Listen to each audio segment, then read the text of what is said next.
Welcome to TSAT. General studies పాఠ్యాంశాలలో భాగంగా science and technology related topics గురించి మనం మాట్లాడుకుంటూ ఉన్నాం. ఈ వీడియోలో మనము కంప్యూటర్స్ అండ్ ఐసీటీలో భాగంగా సూపర్ కంప్యూటర్లు అంటే ఏంటి, మరి వాటికి సంబంధించినటువంటి కొన్ని ప్రాథమికమైనటువంటి విషయాలతో పాటుగా ఇక్కడ నేషనల్ సూపర్ కంప్యూటింగ్ మిషన్ అనేటటువంటి దాన్ని, అదేవిధంగా నేషనల్ సూపర్ కంప్యూటింగ్ మిషన్లో భాగంగా రూపొందించబడినటువంటి సూపర్ కంప్యూటర్లు, వాటి యొక్క కేంద్ర స్థానాల గురించి తెలుసుకునేటటువంటి ప్రయత్నం చేద్దాం. సో ఇక్కడ మనకు కనిపిస్తూ ఉంది భారత ప్రధాని ఇటీవల ఆవిష్కరించినటువంటి పరం రుద్ర అనేటటువంటి సూపర్ కంప్యూటర్ కోల్కతాలోని Satyendranath Bose national centre for biosciences అనేటటువంటి కేంద్రంలో ఇది తనదైనటువంటి సేవలు అందిస్తున్నటువంటి క్రమాన్ని మనం ఇక్కడ చూడాలి. ముఖ్యంగా చూస్తే పూర్తి స్థాయిలో వాతావరణ పరిశోధన కోసం అంకితం చేయబడినటువంటి సూపర్ కంప్యూటర్లు మన దగ్గర, వీటితో పాటుగా పరం రుద్రతో పాటుగా పరం ఆర్కా, పరం అరుణిక, అదేవిధంగా ప్రత్యూష్ మరియు మిహిర్ అనేటటువంటి సూపర్ కంప్యూటర్లు మనకు కనిపిస్తూ ఉన్నాయి. మరి వీటన్నిటి సహాయంతో వెదర్ ఫోర్కాస్టింగ్లో కావచ్చు, అదేవిధంగా వెదర్ ప్రిడిక్షన్లో కావచ్చు, ప్రెసిషన్ ఫార్మింగ్ అనేటటువంటి రంగాలలో కావచ్చు, సూపర్ కంప్యూటర్ల యొక్క పాత్ర రాను రాను పెరుగుతూ పోతున్నటువంటి పరిస్థితులు మనకు కనిపిస్తూ ఉన్నాయి. మరి ఆ కోణంలో సూపర్ కంప్యూటర్లకు సంబంధించినటువంటి మరికొన్ని అంశాలను గమనించే ప్రయత్నం చేద్దాం. ఇక్కడ ప్రపంచవ్యాప్తంగా గనక గమనిస్తే ప్రపంచంలోని మొట్టమొదటి సూపర్ కంప్యూటర్ని సైమ్యూర్ క్రే అనేటటువంటి వ్యక్తి ఆవిష్కరించడం జరిగింది. 1976లో తను రూపొందించినటువంటి ఈ మొట్టమొదటి సూపర్ కంప్యూటర్ని మనము క్రే 1 అనేటటువంటి పేరుతోటి పిలుస్తాం. ఇక్కడ మనకు కనిపిస్తూ ఉంది క్రే 1 యొక్క ఆర్కిటెక్చర్గా మనం చూస్తూ ఉన్నాం. ఇక్కడ నార్మల్గా ఉండేటటువంటి కంప్యూటర్లలో ఒక మానిటర్ అనేది కనిపిస్తుంది, పక్కన సిపియు కనిపిస్తుంది, ఇటువైపు కొన్ని స్పీకర్లు కావచ్చు, అదేవిధంగా కీబోర్డు, మౌజ్ లాంటివి కనిపిస్తూ ఉంటాయి. అలాంటి స్ట్రక్చర్కి భిన్నంగా ఉండేటటువంటి కంప్యూటర్లుగా మనకు ఈ సూపర్ కంప్యూటర్లు అనేవి కనిపిస్తూ ఉన్నాయి.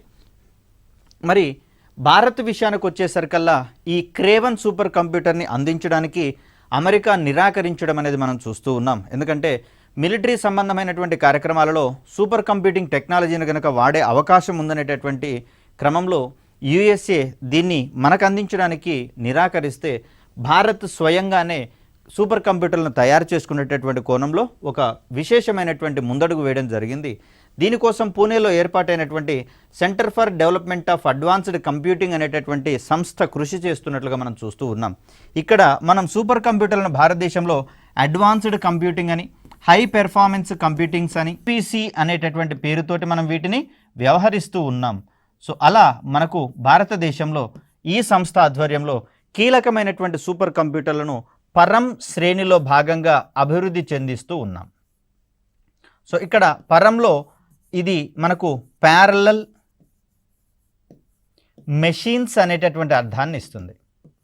మనం 5వ తరం కంప్యూటర్ల గురించి మాట్లాడుకునేటప్పుడు చెప్పుకున్నాం, ఇవి ప్యారలల్ కంప్యూటింగ్ ఆధారంగా పనిచేస్తాయని చెప్పేసి అనుకున్నాం కదా. సో అలా మనకు ఆవిష్కృతమైనటువంటి మెషిన్స్, ప్యారలల్ మెషిన్స్, వీటిని మనం పరం అనేటటువంటి సంకేత నామంతో చెప్తాం. భారతదేశంలో రూపొందించబడినటువంటి మొట్టమొదటి సూపర్ కంప్యూటర్ పరం 8000 కాగా, దీని తర్వాత పరం 10000, అదేవిధంగా పరం యువ అని, పరం నిషాన్ అని, ఇలా రకరకాలైనటువంటి సూపర్ కంప్యూటర్లను రూపొందించుకుంటూ సూపర్ కంప్యూటర్ల రంగంలో తనదైనటువంటి శైలిలో భారత్ ముందుకు పోతున్నట్లుగా మనం చూస్తూ ఉన్నాం. కీలకమైనటువంటి డ్రగ్స్ అండ్ మ్యానుఫ్యాక్చరింగ్లో కూడా, అంటే ఔషధాల తయారీలో కూడా మనం సూపర్ కంప్యూటింగ్ రంగాన్ని వినియోగించుకునేటటువంటి ప్రయత్నం చేస్తూ ఉన్నాం. అదేవిధంగా చూస్తే బయోటెక్నాలజీ రంగంలో కూడా సూపర్ కంప్యూటర్ల సహాయంతో మనం విశేషమైనటువంటి కృషి సల్పే కోణంలో వీటి యొక్క అప్లికేషన్స్ని మనం గమనిస్తూ ఉన్నాం. సో అలా మనకు 2015లో నేషనల్ సూపర్ కంప్యూటింగ్ మిషన్ అనేది ప్రారంభించడం అనేది జరిగింది. ముఖ్యంగా చూస్తే దేశవ్యాప్తంగా ఉన్నటువంటి 70కి పైగా ప్రముఖమైనటువంటి విద్యా సంస్థలలో కావచ్చు, వీటిలలో యూనివర్సిటీస్ ఉన్నాయి.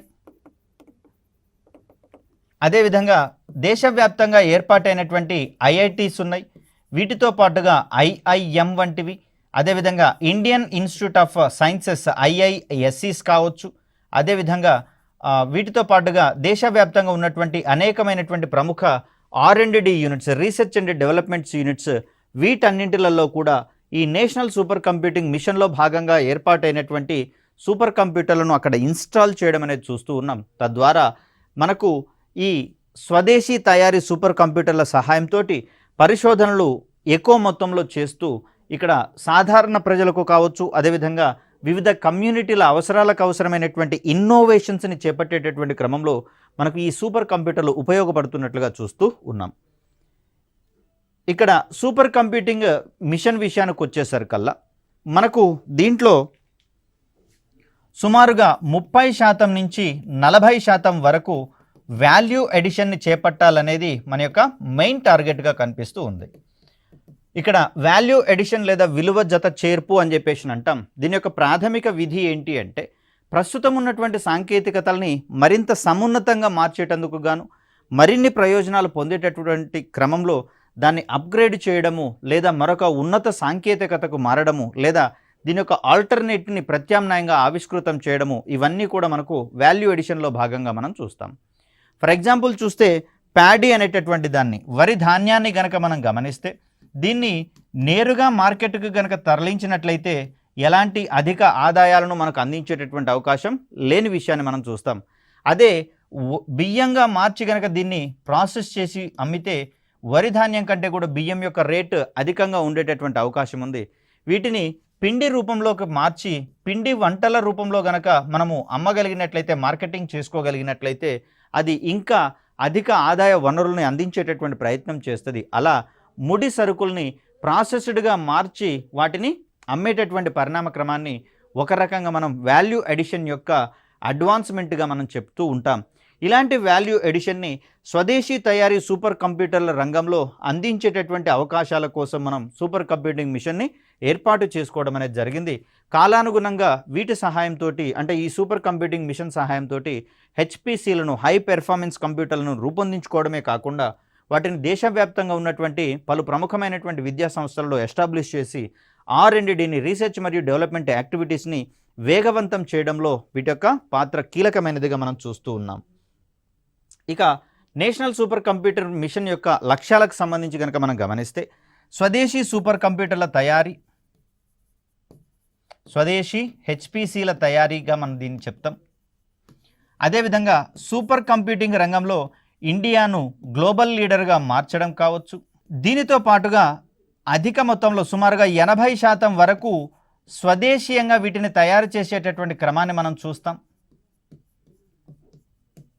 హెచ్పిసి విడి భాగాల తయారీ అవసరమైనటువంటి మేరకు మాత్రమే విదేశాల నుంచి వాటిని దిగుమతి చేసుకునేటటువంటి ప్రయత్నం చేస్తారు. ఇక్కడ మేక్ ఇన్ ఇండియా కావచ్చు, మేడ్ ఇన్ ఇండియా కావచ్చు, వీటికి ఊతం ఇచ్చేటట్లుగా వీటిని డిజైన్ చేయడం అనేది జరుగుతుంది. అదేవిధంగా సూపర్ కంప్యూటర్ల రంగంలో హ్యూమన్ రిసోర్స్ డెవలప్మెంట్, మానవ వనరుల అభివృద్ధిని వేగవంతం చేయడం, వీటితో పాటుగా సూపర్ కంప్యూటర్లకు అవసరమైనటువంటి మౌలిక వసతులు ఏవైతే ఉన్నాయో ఈ మౌలిక వసతులను దేశవ్యాప్తంగా ఏర్పాటు చేయడం అనేటటువంటి లక్ష్యాలతోటి మనకు నేషనల్ సూపర్ కంప్యూటింగ్ మిషన్ అనేది కృషి చేస్తూ ఉంది. వీటిని దశల వారీగా చేపట్టేటటువంటి క్రమాన్ని మనం ఇక్కడ చూస్తాం. మరి ఈ సూపర్ కంప్యూటర్ల మిషన్లో భాగంగా ఇక్కడ రుద్ర అనేటటువంటి సర్వర్, ఇండిజినస్ సర్వర్ని మనం ఏర్పాటు చేసుకోవడం అనేది జరిగింది. ఇంత క్రితం చూసిందేమో సూపర్ కంప్యూటర్ రుద్ర కాగా ఇక్కడ రుద్ర అనేటటువంటి సర్వర్ని మనం ఏర్పాటు చేసుకోవాలని చెప్పేసి అనుకుంటూ ఉన్నాం. అంటే సూపర్ కంప్యూటర్లన్నింటినీ అనుసంధానం చేసినటువంటి పరిస్థితుల్లో వాటికి సంబంధించినటువంటి సమస్త సమాచారం కూడా ఒక కేంద్రీకృత సర్వర్లో లేదా కేంద్రీకృత కంప్యూటర్లో నిల్వ చేయాల్సి ఉంటుంది. కాబట్టి ఆ కంప్యూటర్ని మనం ఇక్కడ రుద్ర అనేటటువంటి పేరుతో చెప్తూ ఉన్నాం. ఇంకొకటి త్రినేత్ర అనేటటువంటి ఇంటర్ కనెక్టెడ్ కీని మనం ఏర్పాటు చేసుకోవడం జరిగింది. మరి ఇక్కడ వీటిని ఎస్టాబ్లిష్ చేసేటటువంటి క్రమంలో భాగంగా ఇవన్నీ కూడా ఇండిజినస్ టెక్నాలజీతో, అంటే స్వదేశీ పరిజ్ఞానంతో ఆవిష్కరించడం అనేది జరిగింది. మరి ఈ కోణంలో భారతదేశంలోని ప్రముఖమైనటువంటి సూపర్ కంప్యూటర్లు, సూపర్ కంప్యూటింగ్ మిషన్లో భాగంగా రూపొందించబడినటువంటి సూపర్ కంప్యూటర్ల గురించి మనం మాట్లాడితే ఇక్కడ పరమ్ శివాయ్ అనేటటువంటి సూపర్ కంప్యూటర్ ఒకటి కనిపిస్తూ ఉంది. దీన్ని IIT వారణాసిలో ఎస్టాబ్లిష్ చేయడం అనేది జరిగింది. దీని యొక్క సామర్థ్యం వచ్చేసరికల్లా 838 టెరాఫ్లాప్స్ అనేది మనకు కనిపిస్తూ ఉంది. ఫ్లాప్స్ అంటే floating point operations per second అని చెప్పేసి అనుకున్నాం కదా. సో అలా నెక్స్ట్ మనకు ఆర్టిఫిషియల్ ఇంటెలిజెన్స్ రంగంలో సూపర్ కంప్యూటర్ల యొక్క వాడకాన్ని వినియోగించడం ద్వారా నీతి ఆయోగ్ రూపొందించుకున్నటువంటి AI for all, artificial intelligence for all, అందరికీ ఆర్టిఫిషియల్ ఇంటెలిజెన్స్ అనేటటువంటి ఒక మోటో తోటి ఇది ముందుకు పోయేటటువంటి క్రమాన్ని మనం చూస్తాం. మరి ఆ కోణంలో ఆర్టిఫిషియల్ ఇంటెలిజెన్స్ యొక్క ప్రయోజనాలను సాధారణ ప్రజానీకానికి సైతం అందించేటటువంటి కోణంలో మనకు కనిపిస్తూ ఉంది పరం సిద్ధి ఏఐ అనేటటువంటి సూపర్ కంప్యూటర్. ఇది పూర్తిగా ఆర్టిఫిషియల్ ఇంటెలిజెన్స్కి డెడికేట్ చేయబడినటువంటి సూపర్ కంప్యూటర్గా మనకు కనిపిస్తూ ఉంది. దీన్ని మనము ఐఐటి హైదరాబాద్లో ఇన్స్టాల్ చేసుకోవడం జరిగింది. దీని యొక్క నార్మల్ కెపాసిటీ కనుక మనం చూస్తే, నార్మల్ ఇన్స్టాల్డ్ కెపాసిటీ కనుక చూస్తే 5.2 పెటాఫ్లాప్స్ అనేది కనిపిస్తూ ఉంది. ఒకవేళ ఆర్టిఫిషియల్ ఇంటెలిజెన్స్ రిలేటెడ్గా ఉండేటటువంటి కెపాసిటీని కనుక చూస్తే ఇది 200 పెటాఫ్లాప్స్ సామర్థ్యంతో కనిపిస్తూ ఉంది. ఇది టాప్ 500 అనేటటువంటి పేరుతోటి ప్రపంచవ్యాప్తంగా ఉన్నటువంటి సూపర్ కంప్యూటర్ల జాబితాని రూపొందించేటటువంటి క్రమంలో భారతదేశం నుంచి ఈ టాప్ 500 సూపర్ కంప్యూటర్ల లిస్టులో స్థానాన్ని సంపాదించుకున్నటువంటి రెండవ అత్యంత శక్తివంతమైనటువంటి సూపర్ కంప్యూటర్గా దీన్ని మనం చూస్తాం. భారత్ నుంచి టాప్ 500లో ప్రాతినిధ్యం వహించినటువంటి రెండవ శక్తివంతమైనటువంటి సూపర్ కంప్యూటర్ పరం సిద్ధి ఏఐ. ఇక మరొక సూపర్ కంప్యూటర్గా మనకు పరం ప్రవేగ అనేది కనిపిస్తూ ఉంది. ఇండియన్ ఇన్స్టిట్యూట్ ఆఫ్ సైన్స్ బెంగళూరుకి సంబంధించినటువంటి సూపర్ కంప్యూటర్గా దీన్ని మనం చూస్తూ ఉన్నాం. దీని యొక్క సామర్థ్యం కేవలము 3.3 పెటాఫ్లాప్స్గా మనకు కనిపిస్తూ ఉంది. మరి ఇక్కడ పరం శివాయ్ శక్తివంతమైనదా, అదేవిధంగా పరం ప్రవేగ శక్తివంతమైనదా అంటే ఇక్కడ 838 నెంబర్ మాత్రమే పెద్దదిగా కనిపిస్తుంది. కానీ ఫ్లాప్స్ విషయానికి వచ్చేసరికల్లా కేవలం టెరాఫ్లాప్స్ సామర్థ్యమే దీని సొంతమైనట్లుగా మనం చూస్తూ ఉన్నాం. కానీ ఇక్కడ పరం ప్రవేగ విషయానికి వచ్చేసరికల్లా ఇది పెటాఫ్లాప్స్ సామర్థ్యం, అంటే టెరాకు మించినటువంటి సామర్థ్యంగా పెటాఫ్లాప్స్ అనేది మనకు కనిపిస్తూ ఉంది. కాబట్టి ఈ కోణంలో పరం శివాయ్ శక్తివంతమైనదా, పరం ప్రవేగ శక్తివంతమైనదా అంటే మనం పరం ప్రవేగానే శక్తివంతమైనదిగా మనం చెప్తాం. ఇది ఐఐఎస్సి బెంగళూరులో ఏర్పాటైనటువంటి సూపర్ కంప్యూటర్గా మనం చెప్తూ ఉన్నాం. ఇంకొకటి పరం ఉత్కర్ష, ఇది సీడాక్ బెంగళూరులో దీన్ని ఎస్టాబ్లిష్ చేసుకోవడం జరిగింది. దీని యొక్క సామర్థ్యం కూడా 838 టెరాఫ్లాప్స్గా మనం చూస్తూ ఉన్నాం. మరొక సూపర్ కంప్యూటర్ పరం పొరుల్, ఇది ఎన్ఐటి త్రిచిలో ఎస్టాబ్లిష్ అయినటువంటి సూపర్ కంప్యూటర్ కాగా దీని యొక్క సామర్థ్యం కూడా 838 టెరాఫ్లాప్స్గా మనకు కనిపిస్తూ ఉంది. ఇంకొకటి సహస్రాత్ అనేటటువంటి సూపర్ కంప్యూటర్, దీన్ని మనము ఐఐఎస్సి బెంగళూరులోనే ఎస్టాబ్లిష్ చేసుకున్నట్లుగా మనం చూస్తూ ఉన్నాం. ఇక్కడ 2 సూపర్ కంప్యూటర్లు అనేవి మనకు ఐఐఎస్సి బెంగళూరులో కనిపిస్తున్నటువంటి అంశాన్ని మనం చూడవచ్చు. సో వీటితో పాటుగా చూస్తే మనకు పరం బ్రహ్మ అనేటటువంటిది కనిపిస్తూ ఉంది. ఇది ఐఐఎస్సిఆర్ పూణే అనేటటువంటి ఆర్గనైజేషన్లో ఎస్టాబ్లిష్ చేయడం అనేది జరిగింది. ఇక్కడ Indian Institute of science education research అనేటటువంటి పేరుతో, లేదా సైంటిఫిక్ ఎడ్యుకేషన్ రీసెర్చ్ అనేటటువంటి పేరుతో మనకి ఇది కనిపిస్తూ ఉంది. దీని యొక్క సామర్థ్యం 1.7 పెటాఫ్లాప్స్గా మనకు కనిపిస్తూ ఉంది. మరొక సూపర్ కంప్యూటర్గా పరం అనంత ఐఐటి గాంధీనగర్లో ఎస్టాబ్లిష్ అయినటువంటి సూపర్ కంప్యూటర్ కాగా దీని యొక్క సామర్థ్యం 838 టెరాఫ్లాప్స్ అనేది కనిపిస్తూ ఉంది. మరొకటి పరం సేవ ఐఐటి హైదరాబాద్లో ఎస్టాబ్లిష్ చేయడం జరిగింది. ఇంకొకటి పరం హిమాలయ ఐఐటి మండి అనేటటువంటి ప్రాంతం హిమాచల్ ప్రదేశ్లో ఉంటుంది ఇది. సో అక్కడ ఏర్పాటైనటువంటి సూపర్ కంప్యూటర్గా పరం హిమాలయ కనిపిస్తుంది. మరొకటి అన్నపూర్ణ అనే సూపర్ కంప్యూటర్ ఐఐఎంసిలో ఏర్పాటు చేయబడింది చెన్నైలో. సో అదేవిధంగా చూస్తే హెచ్పి అపోలో 6500 అనేటటువంటి సూపర్ కంప్యూటర్ ఐఐటి ఢిల్లీలో ఏర్పాటైనటువంటి సూపర్ కంప్యూటర్గా దీన్ని మనం చూస్తాం. సో ఇక్కడ వేరియేషన్స్ పరంగా చూస్తే పెద్దగా మనకు ప్రాధాన్యత ఉన్న అంశాలేమీ లేవు. ఇక మరొక సూపర్ కంప్యూటర్గా పరం ఇషాన్, ఇది ఐఐటి గౌహతిలో ఎస్టాబ్లిష్ అయినటువంటి సూపర్ కంప్యూటర్. పరం యువ 2 అనేది సీడాక్ పూణేలో ఎస్టాబ్లిష్ చేసుకోవడం అనేది జరిగింది. పరం కామరూప ఐఐటి గౌహతిలో ఎస్టాబ్లిష్ అయిన సూపర్ కంప్యూటర్. పరం యువ సీడాక్ పూణేలో. ఇక్కడ పరం యువ 2, పరం యువ 2 కూడా సీడాక్ పూణేలో ఉన్నాయి. పరం సంగనక్ అనేటటువంటి సూపర్ కంప్యూటర్ మనకు ఐఐటి కాన్పూర్లో ఎస్టాబ్లిష్ అయినటువంటి సూపర్ కంప్యూటర్గా కనిపిస్తుంది. దీని యొక్క సామర్థ్యం 1.66 పెటాఫ్లాప్స్ కనిపిస్తుంది. పరం శక్తి అనేది ఐఐటి ఖరగ్పూర్లో ఏర్పాటైనటువంటి సూపర్ కంప్యూటర్. దీని సామర్థ్యం కూడా 1.66 పెటాఫ్లాప్స్గా మనం చూస్తూ ఉన్నాం.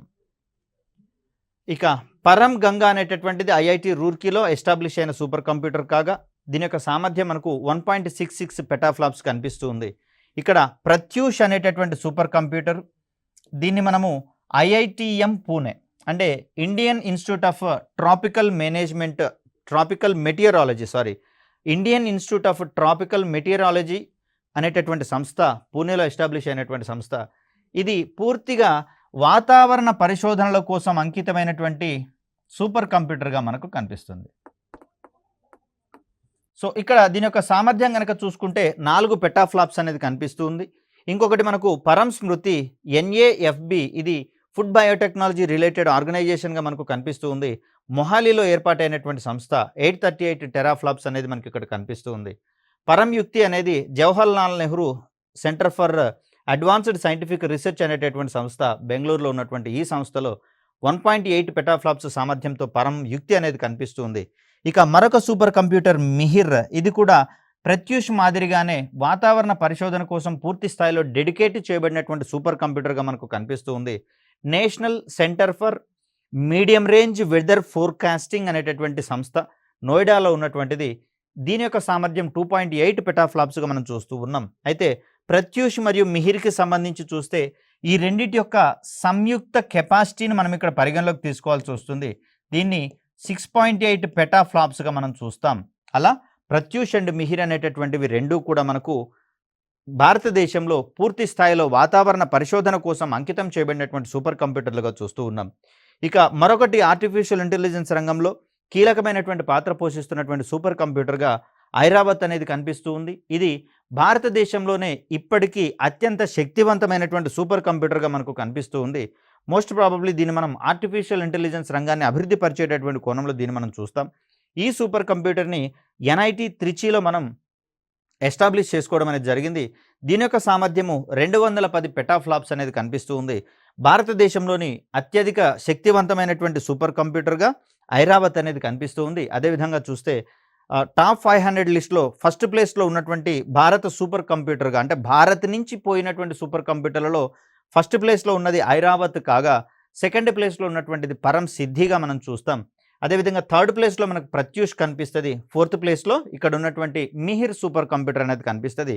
ఇవి 4 కంప్యూటర్లు మాత్రమే ప్రపంచవ్యాప్తంగా అత్యంత శక్తివంతమైనటువంటి సూపర్ కంప్యూటర్ల జాబితా అయినటువంటి టాప్ 500లో ఇప్పుడు చోటు దక్కించుకున్నటువంటి సూపర్ కంప్యూటర్లు భారతీయ సూపర్ కంప్యూటర్లుగా వీటిని మనం పేర్కొంటాం. సో ఇక్కడ మనకు టాప్ 500 లిస్ట్లో ఉన్నటువంటి శక్తివంతమైనటువంటి సూపర్ కంప్యూటర్లను చూస్తే ప్రపంచంలోనే అత్యంత శక్తివంతమైనటువంటి సూపర్ కంప్యూటర్గా మనకు ఫ్రాంటియర్ అనేది కనిపిస్తుంది. ఇక్కడ చూస్తే మనకు టాప్ 3లో ఉన్నటువంటి సూపర్ కంప్యూటర్లన్నీ కూడా యూఎస్ బేస్డ్ సూపర్ కంప్యూటర్లుగా మనం చూస్తూ ఉన్నాం. ఇక్కడ 1.206 ఎగ్జాఫ్లాప్స్ అనేది ఇక్కడ మనకు కనిపిస్తుంది. ప్రపంచంలో తొలిసారిగా ఎగ్జాఫ్లాప్స్ సామర్థ్యాన్ని సాధించినటువంటి సూపర్ కంప్యూటర్గా ఫ్రాంటియర్ అనేది నిలబడుతూ ఉంది. ఇక సెకండ్ ప్లేస్లో ఉన్నటువంటిది అరోరా అనేటటువంటి సూపర్ కంప్యూటర్. వాస్తవానికి దీని యొక్క సామర్థ్యము 2 ఎగ్జాఫ్లాప్స్ ఉన్నట్లుగా తెలుస్తూ ఉంది, కానీ పూర్తి సామర్థ్యం వెల్లడించని కారణంగా దీనికి ఇప్పటివరకు వెల్లడించినటువంటి సామర్థ్యం కేవలం 1.012 ఎగ్జాఫ్లాప్స్ కావడం వల్ల ఫ్రాంటియర్ ఫస్ట్ ప్లేస్లో ఉంది, అరోరా సెకండ్ ప్లేస్లో ఉన్నట్లుగా మనం చూస్తూ ఉన్నాం. ఇక్కడ ఒకవేళ దీని యొక్క పూర్తి సామర్థ్యాన్ని గనక ఇది సాధించినట్లయితే అప్పుడు ప్రపంచంలో అత్యంత శక్తివంతమైనటువంటి సూపర్ కంప్యూటర్గా అరోరా నిలబడుతుంది. మరి దానికి సంబంధించినటువంటి అంశాలు త్వరలోనే వస్తాయని చెప్పేసి అని ఆశిద్దాం. అదేవిధంగా యూఎస్ఏకి చెందినటువంటి ఈగిల్ అనేటటువంటి సూపర్ కంప్యూటర్ టాప్ 500 జాబితాలో ఇది థర్డ్ ప్లేస్లో ఉంది. ఈ లిస్ట్ అంతా కూడా మనకు జూన్ 2024న విడుదలైనటువంటి 63వ లిస్ట్ లేదా జాబితాలో ఉన్నటువంటి వివరాలుగా మనం చూస్తాం. ఇక ఈ ఈగిల్ యొక్క సామర్థ్యం కనుక గమనిస్తే 561 పెటాఫ్లాప్స్గా మనకు కనిపిస్తూ ఉంది. మరొక శక్తివంతమైనటువంటి సూపర్ కంప్యూటర్గా టాప్ 500 లిస్ట్లో ఫోర్త్ ప్లేస్లో ఉంది జపాన్కు చెందినటువంటి ఫుగాకు అనేటటువంటి సూపర్ కంప్యూటర్. దీని యొక్క సామర్థ్యము 442 పెటాఫ్లాప్స్గా మనం చూస్తూ ఉన్నాం. ఇక ఫిఫ్త్ ప్లేస్లో ఉన్నది ల్యూమి అనేటటువంటిది ఫిన్లాండ్కి చెందిన సూపర్ కంప్యూటర్. దీని సామర్థ్యం 379 పెటాఫ్లాప్స్ కాగా, ఆల్ప్స్ అనేటటువంటి సూపర్ కంప్యూటర్ స్విట్జర్లాండ్కి చెందినటువంటిది 270 పెటాఫ్లాప్స్ సామర్థ్యంతో ఇది మనకు కనిపిస్తూ ఉంది. విచిత్రంగా చైనా టాప్ 6 కంట్రీస్ జాబితాలో కూడా కనపడినటువంటి అంశాన్ని మనం ఇక్కడ చూస్తాం. సో టాప్ 6 లిస్ట్లో చైనాకు ప్రాతినిధ్యం అనేది ఇక్కడ మనకు కనిపించట్లేదు. మోస్ట్ ప్రాబబ్లీ మనకు అమెరికా అనేది సూపర్ కంప్యూటర్ల రంగంలో ఆధిపత్యం చూపిస్తూ ఉంటే మనకు చైనా అనేది దానికి ధీటుగా సెకండ్ ప్లేస్లోనో లేదా ఫస్ట్ ప్లేస్లోనో 2 స్థానాలు ఇరు దేశాల మధ్య దోబూచులాడుతూ ఉంటే ఈసారి మనకు చైనా అనేది కనిపించడం లేదు. సో ఇక్కడ మనకు టాప్ 500 లిస్ట్లో భారత్ నుంచి ప్రాతినిధ్యం వహించినటువంటి సూపర్ కంప్యూటర్లు ఇది జూన్ 2024 జాబితాకు సంబంధించి మనం చూస్తాం. మొట్టమొదటిది ఐరావత్ అనేది కనిపిస్తూ ఉంది. భారతదేశంలోకెల్లా అత్యంత శక్తివంతమైనటువంటి సూపర్ కంప్యూటర్కి ఇది మనకు కనిపిస్తుంది. సీడాక్లో దీన్ని ఎస్టాబ్లిష్ చేసుకోవడం అనేది జరిగింది. ఇక్కడ ఇది టాప్ 500 లిస్ట్లో జూన్ 2024లో వెలువరించినటువంటి జాబితాలో 110వ స్థానంలో మనకు కనిపిస్తూ ఉంది. దీని యొక్క కెపాసిటీ వచ్చేసరికల్లా మనకు 8.5 పెటాఫ్లాప్స్గా కనిపిస్తూ ఉంది. ఇక మరొక శక్తివంతమైనటువంటి కంప్యూటర్, సూపర్ కంప్యూటర్ పరం సిద్ధి ఏఐ అనేటటువంటిది, దీన్ని కూడా సిడాక్ స్థాపించింది మరియు సిడాక్ వద్ద ఎస్టాబ్లిష్ చేయడం అనేది జరిగింది, ఇన్స్టాల్ చేయడం అనేది జరిగింది.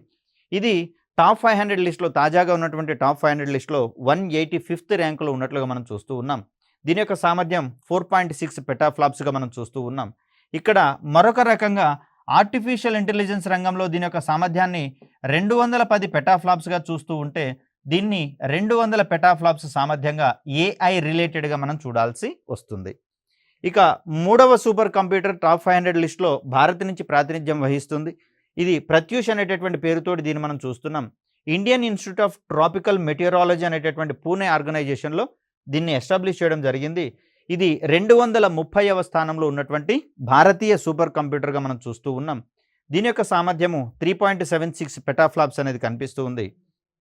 ఇక మిహిర్ అనేటటువంటి సూపర్ కంప్యూటరు, దీనిని national centre for medium range weather forecasting నోయిడాకి సంబంధించి ఇది 388వ స్థానంలో ఉన్నట్లుగా మనం చూస్తూ ఉన్నాం.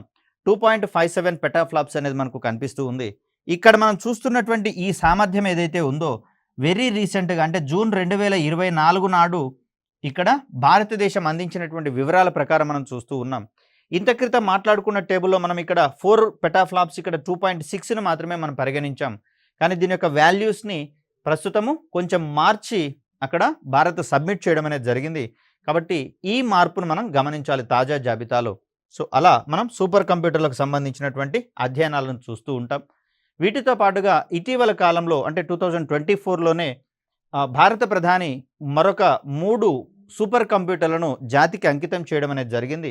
ఇందులో మొదటిది పరం రుద్ర అనేటటువంటిది. ఇది Satyendranath Bose national centre for biosciences అనేటటువంటి సెంటర్లో దీన్ని ఏర్పాటు చేయడం అనేది జరిగింది. కోల్కతాలో ఉన్నటువంటి ఆర్గనైజేషన్గా మనం చూస్తాం. పరం ఆర్కా మరియు పరం అరుణిక అనేటటువంటివి కూడా మనకు వెదర్కి సంబంధించినటువంటి మెటీరియాలజికల్ సర్వీసెస్కి సంబంధించినటువంటి అనాలిసిస్ చేసేటటువంటి సూపర్ కంప్యూటర్లుగా మనకు కనిపిస్తూ ఉన్నాయి. వీటిని మనము ఐఐటిఎం పూణే, అదేవిధంగా national centre for medium range weather forecasting నోయిడాలలో ఎస్టాబ్లిష్ అయినటువంటి సూపర్ కంప్యూటర్లుగా వీటిని మనం గమనిస్తూ ఉంటాం. సో ఇక్కడ పూర్తిగా స్వదేశీ పరిజ్ఞానంతో, పూర్తిగా స్వదేశీయంగా రూపొందించబడినటువంటి సూపర్ కంప్యూటర్లుగా ఇప్పుడు మనం పేర్కొన్న సూపర్ కంప్యూటర్లన్నీ కనిపిస్తూ ఉన్నాయి. వీటిలలో శక్తివంతమైనది ఏది, ఇటీవల కాలంలో లేదా తాజాగా ఆవిష్కరించినటువంటి సూపర్ కంప్యూటర్లు ఏవనేటటువంటి కోణంలో మనం క్వశ్చన్స్ని ఎక్స్పెక్ట్ చేసేందుకు అవకాశం ఉంది. సైన్స్ అండ్ టెక్నాలజీలో భాగంగా, అదేవిధంగా కరెంట్ అఫైర్స్లో భాగంగా కూడా ఈ క్వశ్చన్స్ అడగబడేటటువంటి అవకాశం ఉంది. సో ఇక్కడ కంప్యూటర్లకు సంబంధించి కనుక మనం గమనిస్తే దీంట్లో రకరకాలైనటువంటి విభాగాలు ఉండడం అనేది మనం చూస్తూ ఉన్నాం. మరి ఒక్కొక్క విభాగం యొక్క ఫంక్షన్ ఏంటి, ఇది ఓవరాల్గా కంప్యూటర్ తన యొక్క విధులను నిర్వర్తించడంలో ఏ విధంగా ఉపయోగపడుతుందో గమనించేటటువంటి ప్రయత్నం చేద్దాం. సో ఇక్కడ మనకు కంప్యూటర్ యొక్క పనితీరుని కానీ, కంప్యూటర్ యొక్క విభాగాలను కానీ అర్థం చేసుకోవాలి అంటే కంప్యూటర్ యొక్క ఆర్కిటెక్చర్ మీద మనకు ఒక కమాండింగ్ ఉండాల్సి వస్తుంది. సో కంప్యూటర్ యొక్క నిర్మాణాన్ని కనుక మనం ప్రాథమికంగా చూసుకుంటే, దీన్ని డేటాను అందించేటటువంటి క్రమంలో మనకు ఉపయోగపడేటటువంటి విభాగాలుగా ఇన్పుట్ డివైజెస్ అనేవి కనిపిస్తూ ఉంటాయి. సో ఇలా అందినటువంటి డేటా మొత్తము సిపియు లేదా సెంట్రల్ ప్రాసెసింగ్ యూనిట్ అని చెప్పేసి అంటాం. మనకు ఒక బాక్స్ షేప్లో ఉండేటటువంటి ఒక విభాగం అనేది కనిపిస్తూ ఉంది. ఈ విభాగాన్ని మనము సిపియు అనేటటువంటి పేరుతోటి చెప్తాము. ఇలా సిపియులో ఇక్కడ ఇన్పుట్ డివైజెస్ ద్వారా అందించినటువంటి డేటా అనాలిసిస్ చేయబడుతుంది లేదా ప్రాసెస్ చేయబడుతుంది. ఇలా ప్రాసెస్ చేసినటువంటి డేటా ఏదైతే ఉందో దాన్ని అవుట్పుట్ డివైజెస్ అనేటటువంటి వాటికి అందించడం జరుగుతుంది. దీని ద్వారా మనకు కావాల్సినటువంటి ఇన్ఫర్మేషన్ని అందుకునేటటువంటి ప్రయత్నం చేస్తాం. సో కంప్యూటర్కి అందించబడేది డేటా కాగా, సిపియు నుంచి ప్రాసెస్ చేయబడిన తర్వాత బయటకు వచ్చేటటువంటి దాన్ని మనము ఇన్ఫర్మేషన్గా పేర్కొంటాం. కంప్యూటర్లో ఉండేటటువంటి విభాగాలుగా input unit, central processing unit, output unit అనేవి మనకు కనిపిస్తూ ఉన్నాయి. మరి వీటి యొక్క పనితీరు గురించి మనం చర్చించుకునేటటువంటి ప్రయత్నం చేద్దాం. ఇక్కడ దేశవ్యాప్తంగా ప్రముఖంగా కనిపిస్తున్నటువంటి ఇన్పుట్ డివైస్గా మనకు కీబోర్డ్ మరియు మౌస్ అనేటటువంటివి కనిపిస్తూ ఉన్నాయి. ఇక్కడ వీటితో పాటుగా స్కానర్ అనేటటువంటిది, బార్కోడ్ రీడర్, ఓఎంఆర్ స్కానర్, ఇక్కడ దీన్నే మనము ఆప్టికల్ మార్క్ రీడర్గా వీటిని మనం చెప్తాం. సో ఇది కూడా మనకు ఇన్పుట్ డివైస్గా ఉపయోగపడుతూ ఉంది. ఇలాంటి పరికరాల సహాయంతో కంప్యూటర్కు అవసరమైనటువంటి దత్తాంశము లేదా దీన్నే మనము డేటా అనేటటువంటి పేరుతో పిలుస్తున్నాం. వీటిని అందించేటటువంటి ప్రయత్నం చేస్తుంది కంప్యూటర్. సో కంప్యూటర్లోని సెంట్రల్ ప్రాసెసింగ్ యూనిట్, దీన్నే మనం సిపియు అంటున్నాము. ఇది అర్థమెటిక్ మరియు లాజికల్ యూనిట్ సహాయంతో తనకు అందించబడినటువంటి గణనలను అంటే క్యాల్కులేషన్స్ని పెర్ఫామ్ చేసేటటువంటి ప్రయత్నం చేస్తుంది. మరి ఇది అంకగణిత అర్థమెటిక్ రిలేటెడ్ అదేవిధంగా లాజికల్ ఆపరేషన్స్ను కూడా నిర్వర్తించే ప్రయత్నం చేస్తుంది. ఇందుకోసం ఉపయోగపడేటటువంటి విభాగంగా మనకు ఏఎల్యు అనేది కనిపిస్తుంది. ఏఎల్యు అంటే అర్థమెటిక్ అండ్ లాజికల్ యూనిట్గా మనం చెప్తాం. So arithmetic and logical unit అనేది కంప్యూటర్లో ఏ విభాగంలో ఉంటుంది అంటే సెంట్రల్ ప్రాసెసింగ్ యూనిట్లో ఉంటుంది అనేటటువంటి అంశాన్ని ఇక్కడ మనం వివరించుకోవాల్సి ఉంటుంది. అదేవిధంగా ఇక్కడ సిపియులోనే మరొక విభాగంగా మనకు కంట్రోల్ యూనిట్ అనేది కనిపిస్తుంది. ఈ కంట్రోల్ యూనిట్ ఏం చేస్తుందంటే కంప్యూటర్లో ఉన్నటువంటి మిగిలిన విభాగాలను ఆజమాయిషీ లేదా నియంత్రణ చేసేటటువంటి ప్రయత్నం చేస్తుంది. కంట్రోల్ చేయడము, నియంత్రించడము, అవసరమైనటువంటి సమాచారాన్ని మెమరీ యూనిట్లో నిక్షిప్తం చేయడం అనేటటువంటి అంశాలు కూడా ఇక్కడ మనకు కనిపిస్తూ ఉన్నాయి. అదేవిధంగా చూస్తే అవుట్పుట్ యూనిట్లుగా మనకు మానిటర్ అనేది కనిపిస్తుంది. మానిటర్లో మనకు విభిన్నమైనటువంటి వేరియేషన్స్ కనిపిస్తూ ఉన్నాయి. ప్రారంభంలో తొలినాళ్లలో వాడినటువంటిది విడియు రకానికి చెందింది కాగా తదనంతర కాలంలో ఎల్సిడి మరియు ఎల్ఈడి వంటి స్క్రీన్స్ ఇక్కడ ఆవిష్కృతం చేసుకోవడం అనేది జరిగింది. ఇక్కడ విడియు అంటే మనం దాన్ని విజువల్ డిస్ప్లే యూనిట్గా మనం చెప్తాం. ఎల్సిడి అంటే లిక్విడ్ క్రిస్టల్ డిస్ప్లేగా మనం చెప్తాం. అదేవిధంగా ఎల్ఈడి అంటే లైట్ ఎమిటింగ్ డయోడ్గా చెప్తాం.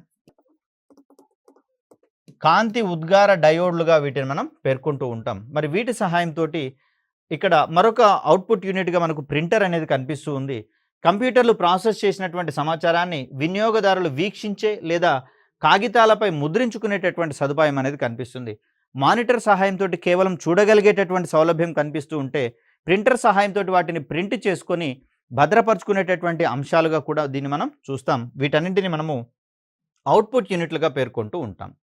ఇక కంప్యూటర్ విషయానికి వచ్చేసరికల్లా దీంట్లో ప్రాథమికంగా దీన్ని మనము మెమరీ యూనిట్లకు సంబంధించినటువంటి అంశాలుగా మనం చూస్తాం. అంటే డేటా అందిన తర్వాత ప్రాసెసింగ్ యూనిట్ ద్వారా, సెంట్రల్ ప్రాసెసింగ్ యూనిట్ ద్వారా దాన్ని ప్రాసెస్ చేసిన తర్వాత ఇన్ఫర్మేషన్గా మారుస్తుందని చెప్పేసి అనుకున్నాం.